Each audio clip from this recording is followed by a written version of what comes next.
After my first home post-divorce, I was ready to not just move my home, but move on with my life.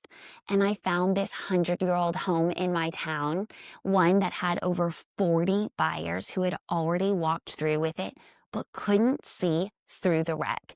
And I saw potential.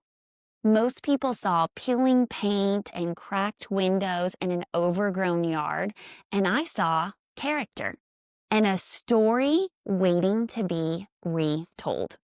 And I thought, if this house can come back to life, so can I. It was one of the oldest homes in one of my favorite neighborhoods.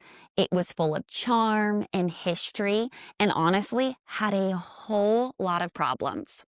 The plumbing was a mess, the floors were sagging, and the walls looked like they had been painted a time or two over the last couple of years.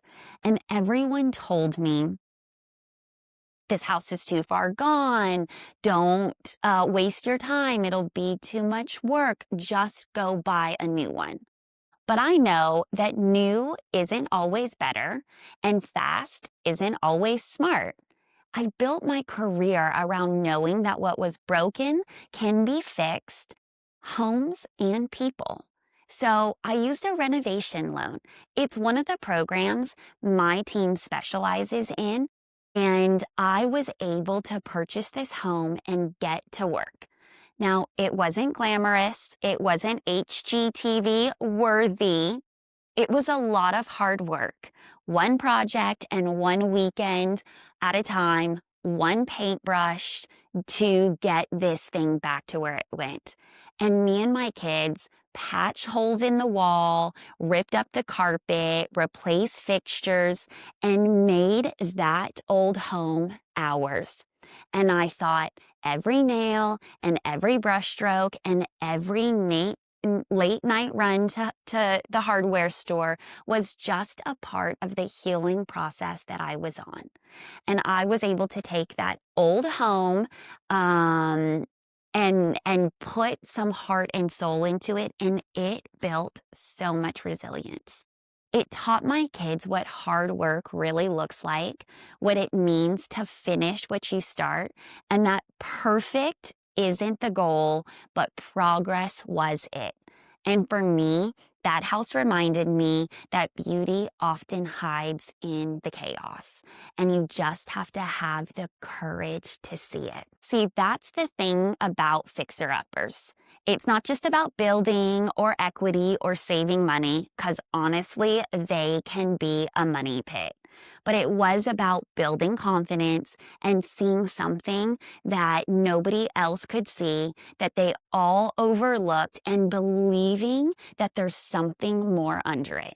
That house wasn't perfect, and neither was I, but we grew together. And by the time I sold it, it had so much heart and history in it, and I just absolutely loved doing it. And that's why I really specialize in renovation loans and helping people do the same thing.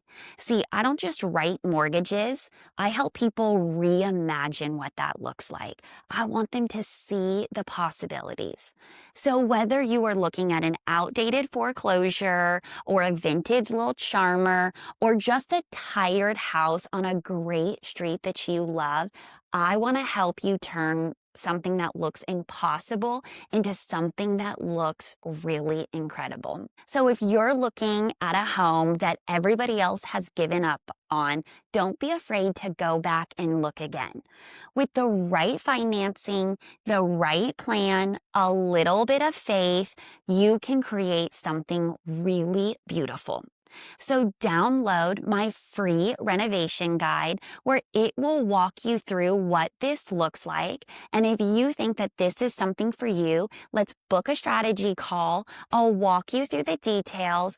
I'll help you get from, I think I might want to do this, to buying that dream home and making it yours. My name is Ashley Courville with the Complete Home Experience. I am a lender, an investor, a restorer, a lover of old homes, and I believe that the best thing